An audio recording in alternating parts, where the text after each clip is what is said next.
Hello everyone, কি অবস্থা সবার? তো আজকে আপনাদের দেখাবো সৌদি আরবের স্টাইলে কিভাবে ওষুধ ছাড়া ঠান্ডা ভালো করা যায়। তো এই যে দেখতে পাচ্ছেন আমি মালটা কেটে নিচ্ছি, সাথে অনেকগুলা কাঁচা মরিচ দিচ্ছি।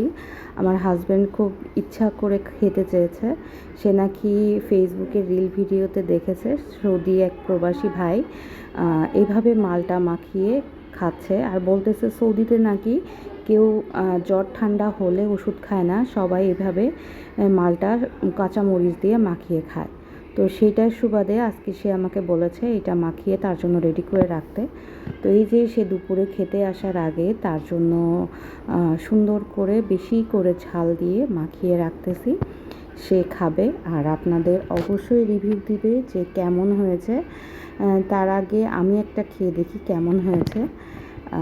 দেখতে পাচ্ছেন লবণ দিয়ে ঝাল দিয়ে খুব ভালোভাবে মাখানো হচ্ছে, দেখে খুবই লোভ লাগতেছে।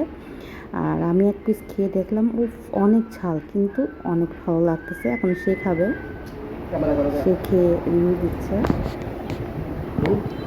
তুই খাইতে চাইছ?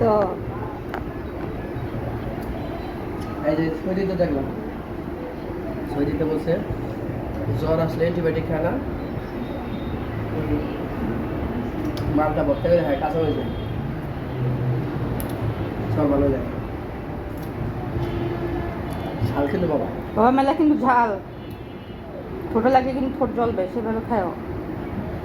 এক ছোট হতে পারে, এই ইচ্ছা করে করতেছে, দেখছো কেমন লাগছে তাতে? ভালো